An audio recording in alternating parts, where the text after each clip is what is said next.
Hi అండి, నమస్తే. Welcome to మన గుంటూరు వంటిల్లు.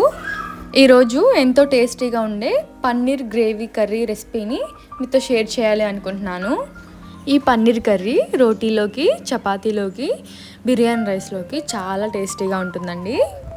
మరి ఈ పన్నీర్ కర్రీని ఇంట్లో ఉండే ఐటమ్స్తోనే చాలా టేస్టీగా చేసుకోవచ్చు. మరి ఎంతో టేస్టీగా ఉండే ఈ పన్నీర్ కర్రీని ఎలా ప్రిపేర్ చేసుకోవాలో ఈ వీడియోలో చూసేద్దాం. ముందుగా పన్నీర్ని ఇలా క్యూబ్స్ లాగా కట్ చేసుకొని ఒక బౌల్లో అయితే వేసుకోవాలి. ఇప్పుడు ఇందులోకి 1 టేబుల్ స్పూన్ వరకు కారం, ఒక 1/2 టేబుల్ స్పూన్ వరకు సాల్ట్, ఒక 1/2 టేబుల్ స్పూన్ వరకు గరం మసాలా కూడా వేసుకొని టాస్ చేస్తూ ఈ ఉప్పు కారం మొత్తం పన్నీర్ ముక్కలకి పట్టుకునేలాగా బాగా మిక్స్ చేసుకొని పక్కన పెట్టేసుకోండి. ఇప్పుడు స్టవ్ ఆన్ చేసుకొని ఒక కడాయి పెట్టేసుకొని ఒక 2 టేబుల్ స్పూన్ల వరకు ఆయిల్ని యాడ్ చేసుకోండి. ఇప్పుడు ఇందులోకి ఇందాక మనం ప్రిపేర్ చేసి పెట్టుకున్న పన్నీర్ ముక్కలను కూడా యాడ్ చేసుకొని గోల్డెన్ కలర్ వచ్చేంత వరకు ముక్కల్ని అటు ఇటు కదుపుకుంటూ చిన్న మంట మీదే ఫ్రై చేసుకోవాలి. చూడండి, ఇలా ఫ్రై చేసుకున్న ముక్కల్ని పక్కనైతే పెట్టేసుకోండి. ఇప్పుడు అదే ఆయిల్లో ఒక పెద్ద సైజు ఉల్లిపాయని పొడుగుగా కట్ చేసుకొని యాడ్ చేసుకోండి. ఈ ఉల్లిపాయ ముక్కల్ని ఒక 5 నిమిషాల పాటు అయితే మగ్గించుకోవాలి.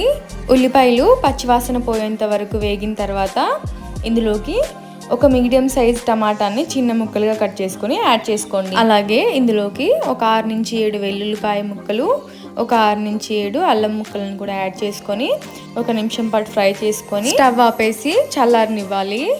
ఇప్పుడు ఒక మిక్సీ జార్ తీసుకొని అందులోకి మనం చల్లారబెట్టుకున్న ఉల్లిపాయ, టమాటా, అల్లం, వెల్లుల్లి ముక్కల్ని వేసుకొని మెత్తగా మిక్సీ పట్టుకోవాలి. తర్వాత స్టవ్ ఆన్ చేసుకొని ఒక కడాయి పెట్టుకొని అందులోకి ఒక 2 నుంచి 3 టేబుల్ స్పూన్ల వరకు ఆయిల్ కూడా యాడ్ చేసుకోండి. ఆయిల్ హీట్ అయిన తర్వాత ఇందులోకి 4 నుంచి 5 లవంగాలు, ఒక 2 చెక్క, కొద్దిగా షాజీరా, కొద్దిగా జీలకర్ర కూడా వేసుకొని అందులోకి ఇందాక మనం మిక్సీ పట్టుకున్న ఉల్లిపాయ టమాటా పేస్ట్ని కూడా వేసుకొని ఒకసారి బాగా కలుపుకోవాలి. ఇందులోకి ఒక 1/2 టీ స్పూన్ వరకు పసుపుని కూడా వేసుకొని ఒకసారి బాగా కలుపుకున్న తర్వాత ఒక 2 రెమ్మల కరివేపాకుని కూడా యాడ్ చేసుకొని ఒకసారి కలిపేయండి. ఇప్పుడు ఇందులోకి కొద్దిగా వాటర్ని కూడా యాడ్ చేసి 1 నిమిషం పాటు కలిపిన తర్వాత ఇందులోకి 1 టేబుల్ స్పూన్ వరకు ఉప్పు, ఒక 2 టేబుల్ స్పూన్ల వరకు కారాన్ని కూడా యాడ్ చేసుకొని ఈ కారం పచ్చివాసన పోయేంత వరకు 1 నిమిషం పాటు అయితే కలిపేసుకోండి. ఇప్పుడు మూత పెట్టేసుకొని ఒక 5 నిమిషాలు మగ్గించుకోవాలి. చూడండి, 5 నిమిషాల తర్వాత ఆయిల్ అయితే పైకి వచ్చేసింది. గ్రేవీ అయితే రెడీ అయిపోయిందండి. మనం ముందుగా ప్రిపేర్ చేసి పెట్టుకున్న పన్నీర్ ముక్కలను అయితే ఈ గ్రేవీలోకి యాడ్ చేసుకోవాలి. యాడ్ చేసుకొని ఈ గ్రేవీ అంతా పన్నీర్ ముక్కలకి పట్టేలాగా 1 నిమిషం అయితే మిక్స్ చేసుకోండి. బాగా మిక్స్ చేసుకున్న తర్వాత ఇందులోకి ఫైనల్గా ఒక 1/2 టీ స్పూన్ వరకు గరం మసాలా కూడా యాడ్ చేసుకొని ఒకసారి కలిపేసి ఇంకా స్టవ్ ఆపేసుకోవడమేనండి. ఎంతో టేస్టీగా ఉండే, ఈజీగా చేసుకునే పన్నీర్ గ్రేవీ కర్రీ రెడీ అయిపోయినట్టే.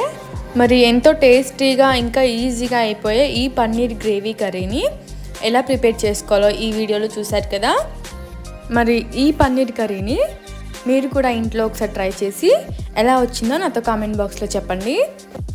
మరి ఈ వీడియో కనుక మీకు నచ్చినట్టయితే లైక్ చేయండి, షేర్ చేయండి, సబ్స్క్రైబ్ చేసుకోవడం మాత్రం మర్చిపోకండి. Thank you for watching.